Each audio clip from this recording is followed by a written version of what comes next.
Okay then, so we're 12:59 and I'm going to give you your introduction now. We'll be right on time. So, Ling Young. Ling Young is the senior energy consultant at the Vermont Energy Investment Corporation. She's the undisputed building science leader, in cold climate, all electric housing. And this organization succeeds at zero net energy with just single wide manufactured homes. In the 1990s, Ling did what is now called home performance contracting, and in the 2000s, Ling joined Vermont Energy Investment Corporation, where she leads the building science effort to cut building leakage in half, deliver clean air with heat pump HRVs, and some of the coldest climates in the continental United States with super insulated shells and cold climate heat pumps. So a technical, and I love getting to talk with Ling because she works in one of the hardest environments in the United States and knows so much more about that challenge. So Ling, yay! Thank you for coming in.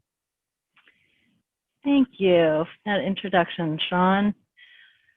So today I'm going to talk about a small development in Massachusetts that my company supported and is continuing to support over the last several years.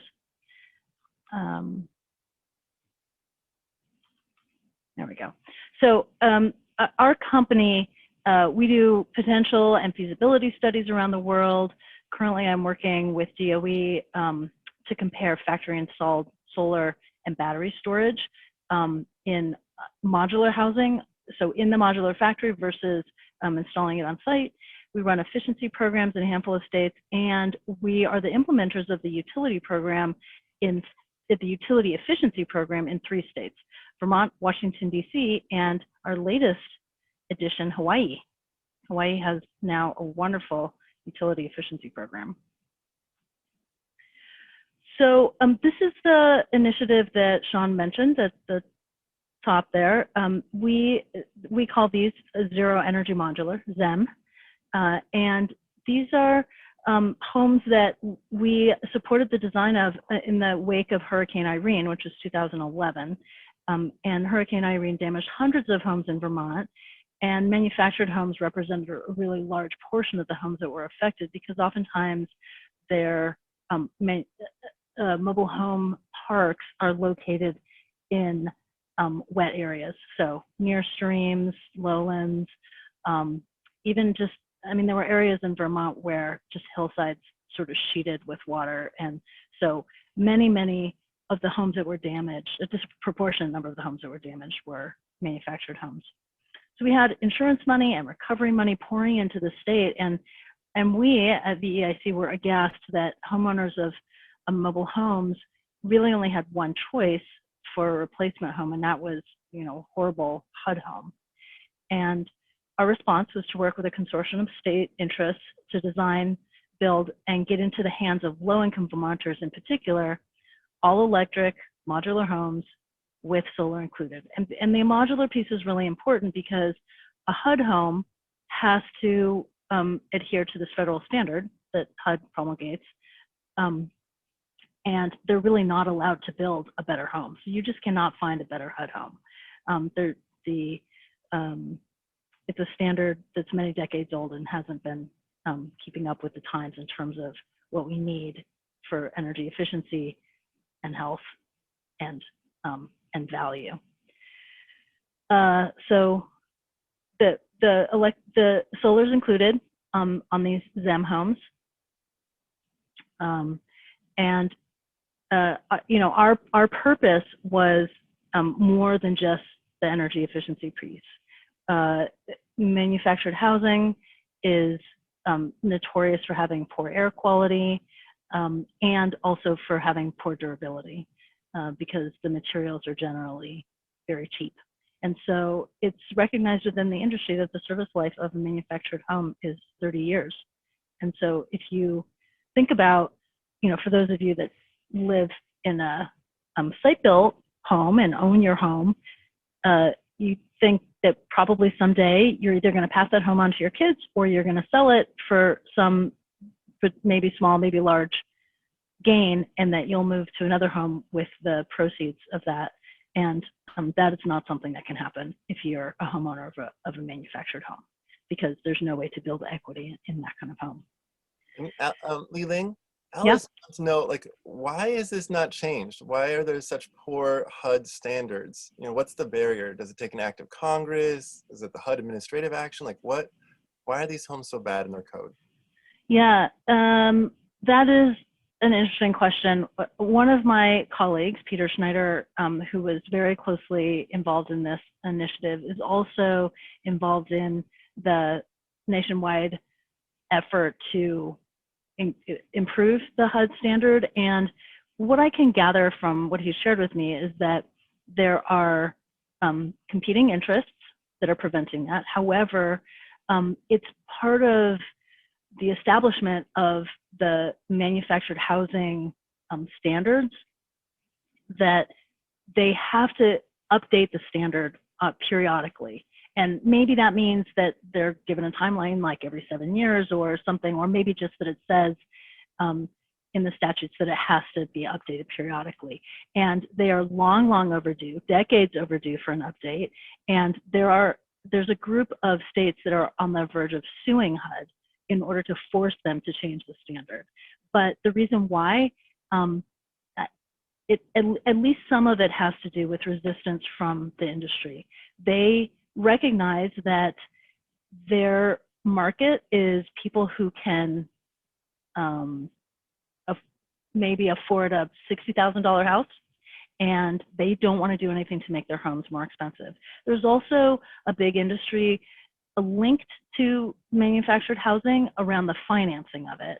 And so the financing is oftentimes terrible terms that you would never accept for a site-built home, you know, something on the order of 12% interest with balloon payments and, you know, short term for the loan. And so the financial interests, I think, are also quite entrenched, in addition to just the industry not wanting to change. So, you know, even though I just said all that, I also want to say, like, I can't really speak for HUD and the industry and why they have not managed to improve what they do. Thank you, then. Okay, so our goals in developing this ZEM standard were that the turnkey part is really important. And the more that I work with modular and manufactured homes, the more I understand, like, if you leave anything to be done on site, it opens up this big hole of uncertainty where things can be screwed up. And so having a home delivered that's really, really all the way done, including HVAC completed, solar installed, all of that stuff, that's how you get to the point where the performance is quite predictable. We're aiming for affordability, which is difficult because if you're competing against a $60,000 home and you come up with a $180,000 home, right? Like, these homes are high performance and they include the solar and they're completely electrified. They're a lot more money. It's hard to bring that in affordably and to make sure that the access is there for anybody. And the way that we've done that is much, much better financing. So we're not looking, you know, at the sort of predatory lending that you often find with manufactured housing, but also the zero energy helps. So the operational costs make it so that people can afford a more expensive home. And then also we have utility incentives. So we wanted to improve the quality of housing. Manufactured housing is really, as I said, notorious for being built with poor quality materials. One of the things that plagues manufactured housing is that they have no real ventilation system that we would all recognize as a ventilation system, and the materials, again, oftentimes contribute to bad air quality. And then we wanted the homes to be durable and valuable, and that's a piece of the manufactured housing world that, as I mentioned, it's very difficult to, or nearly impossible, to build equity and to have your home be the basis of any kind of wealth building if you live in a manufactured home. So this is the neighborhood I'm going to talk about. As part of this neighborhood, so in a few of the lots, are these homes that are identical. So it's really following on to the work that we've been doing with our Zero Energy Modular program in Vermont. So I think maybe I didn't mention that. So Hurricane Irene hit Vermont really hard in 2011. So that the initial zero energy modular program was with our Vermont efficiency utility, which is called Efficiency Vermont. So VEIC partnered with Habitat for Humanity chapter in Massachusetts to deliver 2 of these zero energy modular homes to a new neighborhood that they built in 2019. So this particular chapter, Pioneer Valley Habitat for Humanity, has long embraced the idea that affordability has to include the energy costs. And occasionally they've gotten funding to include solar on the homes that they build. And in the recent years, they've actually evolved their mechanical design to be all electric. So that's all they build now. This chapter is all electric homes and pretty high performance homes. One of the challenges of Habitat for Humanity everywhere is how to do more. So build more homes within the sweat equity model and with volunteer labor. So Pioneer Valley Habitat wanted to look at modular as a way to extend their impact. Oops, sorry. And to cost effectively build more. And cost effectively build the high performance that they are looking for in their zero energy homes. So all 3 of the lots have these homes that in terms of footprint and interior layout are identical. 2 of the homes are built as modular homes. Those are the ones on the left.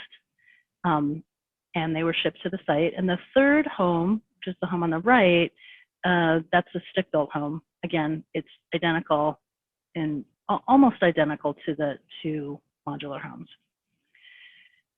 Excuse me. So from the beginning, this Habitat chapter had the intent of examining the cost and the performance so that they could answer the questions: can a modular home be cost competitive with the site-built home? And could the site-built home perform as well as the homes that were the end product of a decade of effort to deliver zero energy homes in an affordable way, right? So these homes on the left came from the factory that we've been working with in Vermont for a decade. So here's the layout inside the homes. Wow, you know what, Sean? Okay, I think I do have a clock here, 4:12. You can shout out if my clock is wrong, but I just need to keep track of time. Nope, you're doing great. Okay, good. Yeah, it's 1:12 here, 4:12 there. Yep. Oh yeah, thank you. So here's the layout. They are compact homes. With all modular homes, you have to be able to ship the pieces of the home down the road. So you have to adhere to the highway regulations. Pioneer Valley Habitat for Humanity's architects brought some interesting design features. There's a second living room on the upper floor, which is here noted as the den/TV room, which is the lower image is actually the upper floor of the house. And there's a bedroom and a bathroom on the first floor, and that's what the architect called visitable, which is to say that the homes didn't have a full bathroom on the first floor, but there's a powder room there.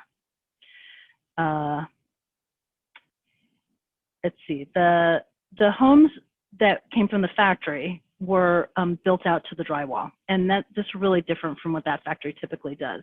As I said, they're really interested in a totally turnkey package because they want to make sure that the performance is there right to the where the deck ledger attaches to the house. They really just want to build everything that they can. But this modular builder is also interested in finding ways to work with Habitat because they recognize that what they're offering is a really good match with what Habitat is trying to do, which is to get quality housing into the hands of low-income families. So if you build out to the drywall, the essential performance elements of the home have been locked in at that point, and that's why they built it to that point, and then they were willing to hand the modules over to Habitat for Humanity. The mechanical design is provided by the modular builder, but it was built with local contractors that Habitat for Humanity engaged. And all the finishes, including the exterior cladding, were built by Habitat for Humanity. So the homes are on a sealed, unconditioned crawl space, and that's an unusual design even in the Northeast. So there was really a keen interest in monitoring that space, the crawl space, for temperature and moisture. So it's unvented, but also there's no like air circulation or heating or cooling air or any kind of ventilation air that goes down in there. The ceilings are cathedralized and the roofs are, again, unvented. So there are just a couple of differences between the homes. The floor plan is almost the same, but down here at the bottom, you can see 3 places that I've called out that are different. So the ceiling, which is what is shown here in these images, in the homes, the modular homes, they are SIPs, so structurally insulated panels with a foam core. It's an interesting foam. It's carbon impregnated,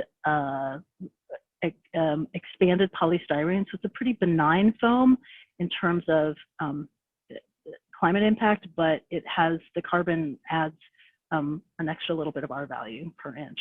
And the site-built home is built with cellulose in the roof. The walls are insulated slightly differently, and then the home that was built on site is on a slab, not on a crawl space. Okay, so here are the bottom line numbers. Remember that the Habitat chapter was really interested in comparing the 2 different construction methods and what could benefit them in one of the methods versus the other. So in the middle column here are the modular costs. And there is no question, modular homes cost a lot more to build. However, as you would predict, the build cycle was much faster. The build cycle on site was much faster. 2 modular homes were built in the time that it took to build 1 site-built home. The Habitat builders were able to build a home about as airtight as the modular home factory that specializes in high-performance homes. So I think that's a real feather in their cap. And the program air leakage specification is 1 air change an hour at 50 pascals. And the volunteers built that home, and they exceeded, they built tighter than 1 air change an hour at 50 pascals, which is a very, very tight air standard. It's like there's something. What's the passive house, right? That's 0.6 is passive house. 0.6 is passive house. You have to watch how you calculate your air changes. It's not exactly comparable, the way that I've presented these numbers, but yes, we're getting down to that level of air tightness.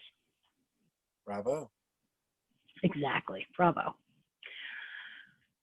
Okay, so now here we can talk about some performance, which is my role in this. I did the monitoring and the analysis, and I have to admit at this point that I don't have any numbers for you on the 3rd house because it hasn't been occupied for a full year yet. So the numbers I'm about to show you are just for the 2 modular homes. But here's some cool pictures of the modular build. There's the crane setting the 2nd floor on that home, and then the upper right image is in the factory where these homes were built.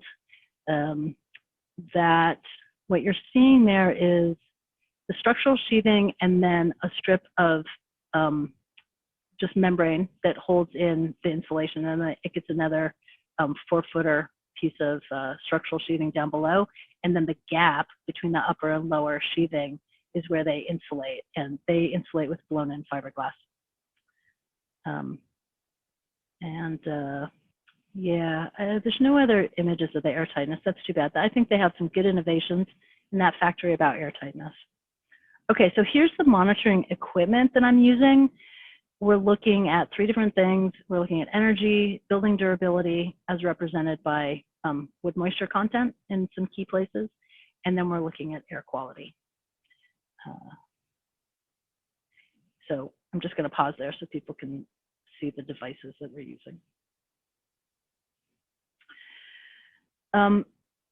So the last place that I presented this was at the NESI conference this year in April, and they had a focus on decarbonization, and so they asked us to look at the embodied carbon differences between the homes, and truthfully that was really not something I was interested in talking about, but I actually enjoyed putting this chart together. So here we're actually looking at 3 different homes. The ZEM is in gray, so that's the one that's built in the modular factory in Vermont. The gold or the yellow is the site-built home. But the orange one is the baseline home that Habitat for Humanity has been building up until this point. And it's a pretty good house. They definitely are exceeding the energy code. There's no question they're not, just barely getting by with like, just a little bit of insulation. They're doing a good job. And so this is now not looking at the energy costs, but it's looking at for the materials that they've selected in order to achieve the performance they are building for, what's the impact of those materials. So each of these clustered bars is a different part of the building. And you'll remember that I said there are a few differences between the homes that look identical but were built in the modular factory and built on site. And so you can see those here, and I'll just point out a few highlights. But I just want to say for this baseline home, what I assumed just for the purposes of modeling is that the home was shaped the same way. So the surface areas are the same of all these homes, but the materials and the amount of materials is something that I got from Habitat. They told us what they had been building up until this point. So you'll remember that, so I'm looking at now the cluster of bars for the floor. There's a slab under the site-built home in this neighborhood that I'm talking about. And the insulation under the slab is foam. And so you can see that the orange and the yellow bars are really high for the floor because the baseline home that Habitat typically builds, Pioneer Valley Habitat for Humanity typically builds, is also a slab, and it's insulated with foam underneath. And so you can see the impact of the foam in both of these homes. The little gray bar there is represented by the embodied carbon of blown-in fiberglass, which is pretty low, relatively low. But then if you go and look at the ceiling, it's inverted. So the modular home has that foam panel, so it has a SIP, a structurally insulated panel on the roof, which is also the ceiling. And even though it's a more benign version of foam, it's still a much bigger impact than the cellulose. And the cellulose in this case is shown as a negative because as a carbon sequestering material, so it's the carbon that's in the trees that led to the pulp that makes the cellulose insulation, that's locked up in the home now, that's considered carbon sequestering. So you can sort of go down the line here and see, this other assembly is the walls. And then in total, the modular home is not the lowest embodied carbon setup here. It was the zero energy site-built home. The orange one is their baseline home, and that's because they put foam sheathing on the outside of their walls. That's their typical build until they built this little neighborhood here. So that's all I have for that one. Let's see. Gross energy consumption. Yeah, Sean. Energy Commission folk here, California Energy Commission folk, if you're hearing that, how bad exterior sheet foam insulation is as a strategy compared to ways of hiding insulation in the walls of cellulose.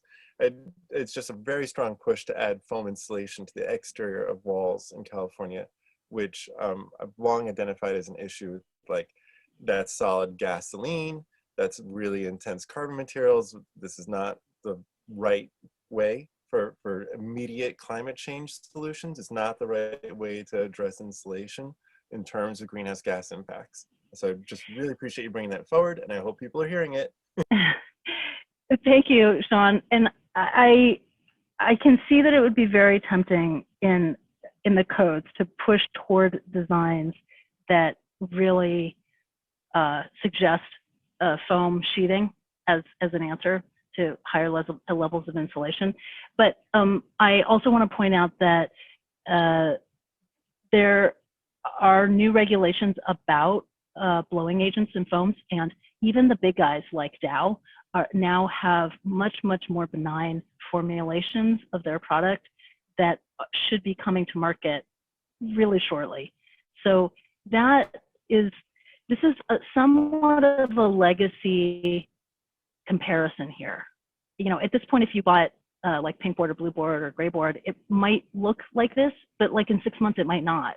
It might be a much more benign formulation. And I should say that this analysis is done using the work that another one of my colleagues, Brian, just put together.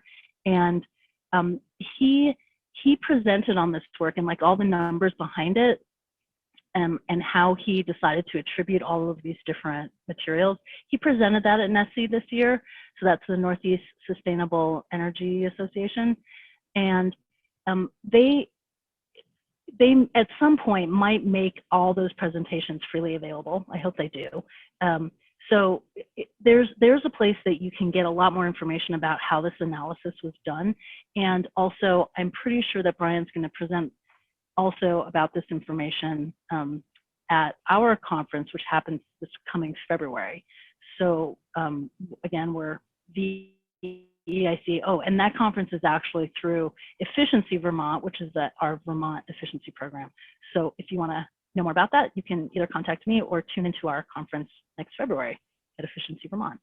Thank you. There's a quick question someone wanted to add in. So Caillou's son asked, sorry, I might have missed this, but why does a modular site-built home cost more than a modular built home cost more than site-built? My understanding is that modular homes are much easier to produce in bulk compared with individually designed and built site type. What's your analysis there? Yeah, that's just because of the volunteer labor and the donated materials. That's like, you know, Habitat, that's how Habitat keeps the cost of their home down, is they fundraise, they get donated materials, and then they have volunteers build it. So what is happening here with the modular home is that a lot of the work that otherwise would have been done by volunteers is being done in this factory, and they had to pay for that. But the trade-off, the reason they're considering that is because they get the homes at such an advanced state of completion that they can just do more homes. They can take their volunteers and churn through homes faster. And this is just a problem with Habitat chapters all over the world, really, is like, you know, how fast can you build homes when you just have like some retirees that show up twice a week? Not very fast. And so as an answer to affordable housing problems, it's not, like they're not gaining on the problem. Although I have to say that I don't think Habitat for Humanity is the answer to our affordable housing problems. I think policy is the answer to our affordable housing problems. And so I don't want to suggest that Habitat for Humanity has to get better at what they're doing, but I will tell you that they want to get better, and the modular is one way that they're looking at doing that. So by better, I mean faster. Okay, so this is the one we're on. Gross energy consumption, which is sort of hard to figure out in a net metered home. Like, you know, these homes are not off grid, they're connected to the grid, and they're selling and buying electricity from the grid. And it's sort of hard to get to this question for many homes that are net metered, but we do a lot of work trying to drill down to these numbers. And I had a little failure in my monitoring system. So for the home on the right, home 2, I had the monitoring system dropped out. It what basically corresponded with the cooling season last year. And so if you think of this gray slice in the right-hand pie as being equal to what the 2 gray slices in the left-hand pie are, like that's the comparison there. The dark gray slice does not belong with the orange slice. It belongs with the other gray slice. So, what we're seeing here, first of all, is that all electric homes use a lot of different electricity, like a lot of different energy. And I don't really know if this is true with fuel-fired homes because I don't look at them as much, but I have noticed this, that the variation can be like, there's 100% variation between, that you can have a home that uses twice as much energy, and that's like normal across the whole cohort of homes that I'm keeping track of. So I'm disappointed that the home on the left is using so much electricity. It is a lot more than the modeling would suggest. And these 2 homes are identical. And in fact, the people who live in those homes, the same size family.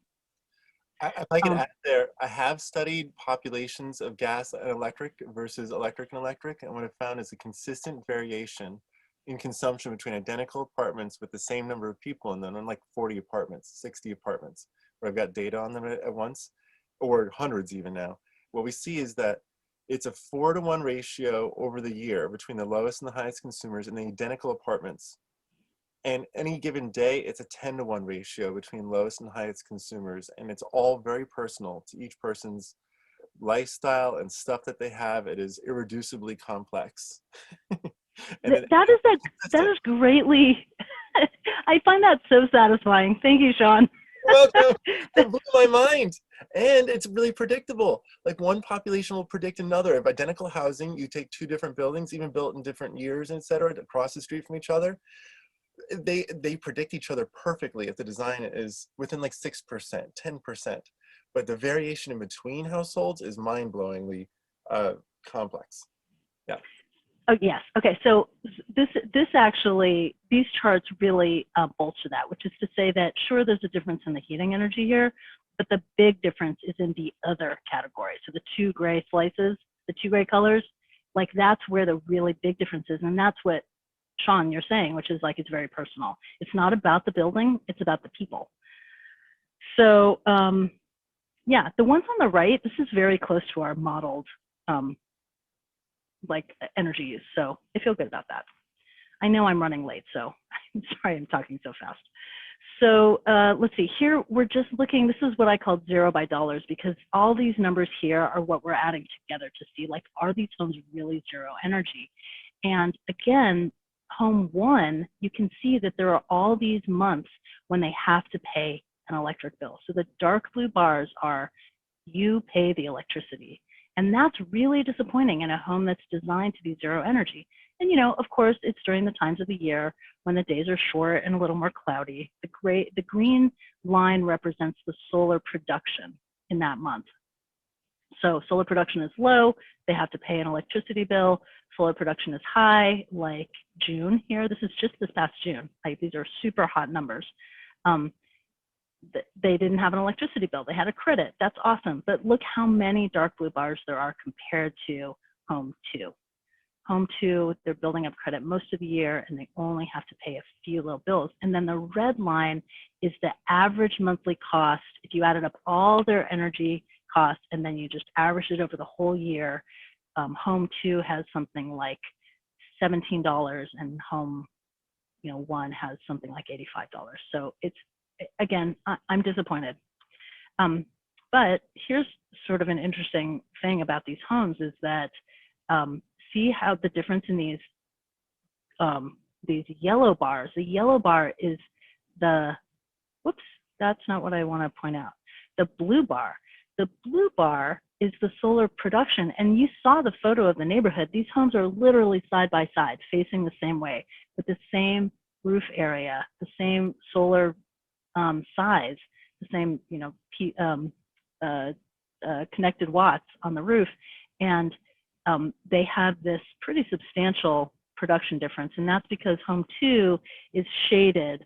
The trees in that neighborhood grew up after the solar designer visited the site, and she's actually getting shaded. So this home, if it had the production that home one has, she would be so close to being zero energy there, both in terms of cost and energy.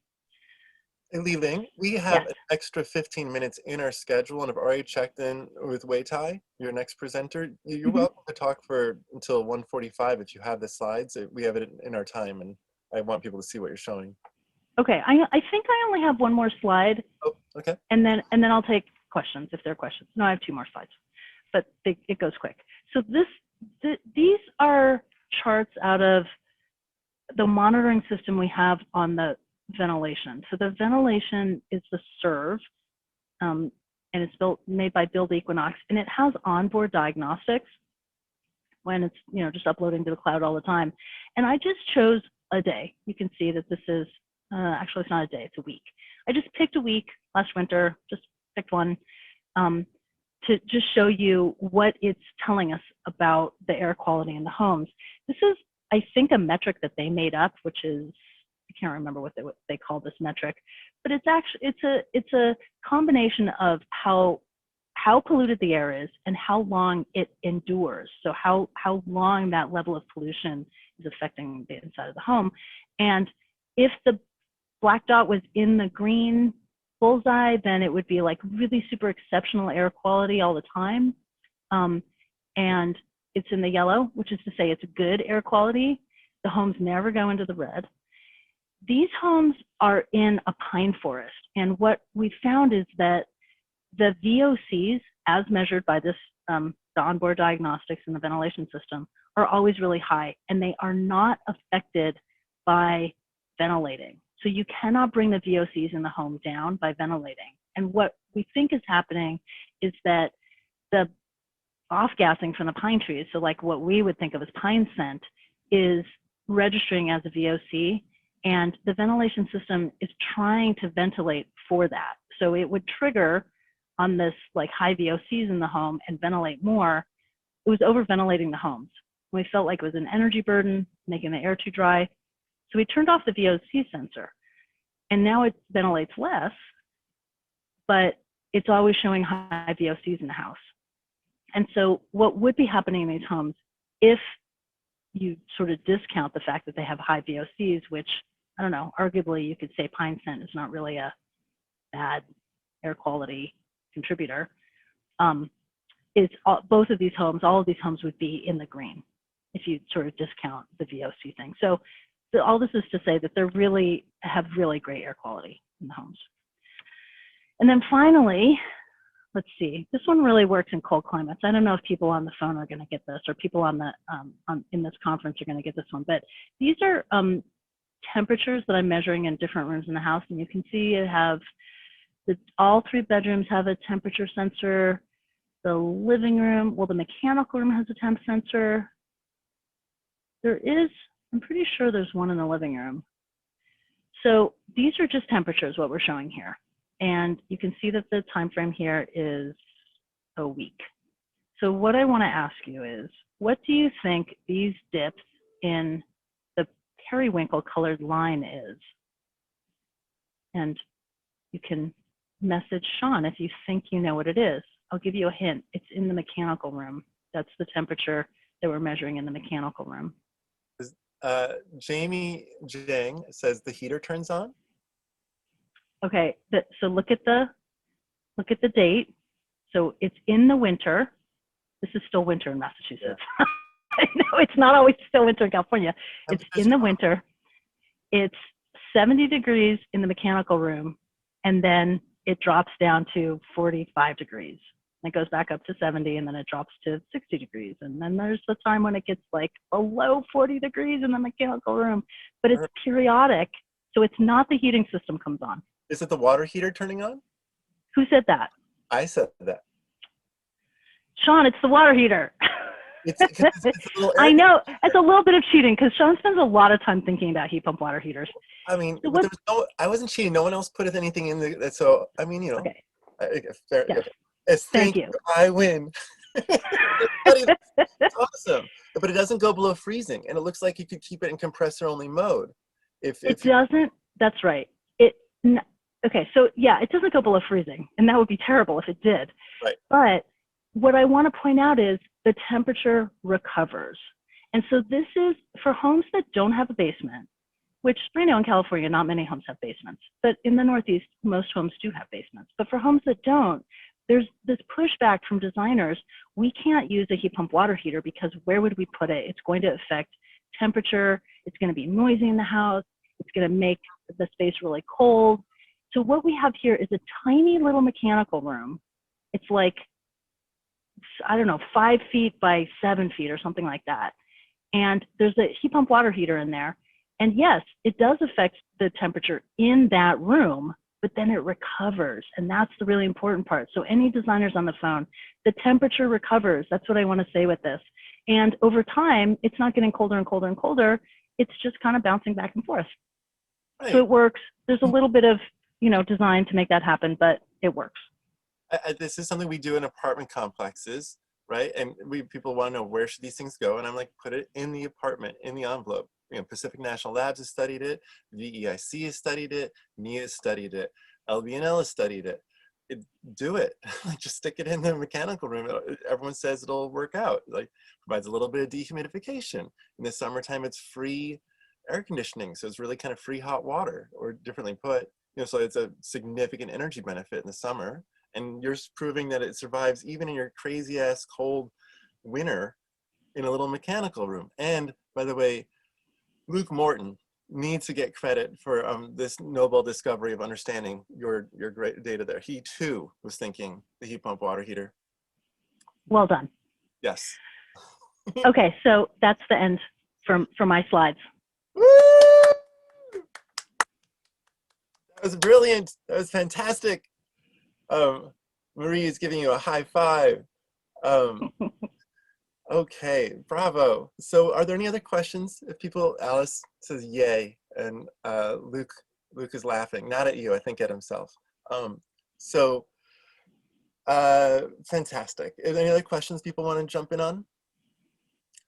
Then we'll have at 4:30 like some hangout time to sort of chat. If anyone wants to just like open up your mic and be chatty. I will be chatty. It'll be fun. We'll talk about stuff that we learned. I just want to say things that are important is from this presentation is your discussion of modular versus site-built, and the ability for people to do the work themselves. And there is a role in the world for what's called a grow house. It's like, I think I'm a university up in Canada that wrote a whole book about grow homes, not how they're used around here, which is for marijuana cultivation, but actually growing into your home. The tradition of having a house that is small to start off with, because you can afford it, and you see it all over the world. Like, people build the first floor of a house and they leave rebar sticking up in the air because they're going to build a second story. You plan for growing into it. That's one way of doing homes worldwide. It's just slowly build your house, or as you're pointing at, like, get it done. And I appreciate that insight that you brought, that there's real value to just getting it done, getting people in homes, even if it's more expensive potentially than doing it slowly, and getting it done right. Your other point, like not having your roof blow off because it wasn't really complete, like getting the whole thing done, everything and tight and done to the right standard. Yep. That was awesome.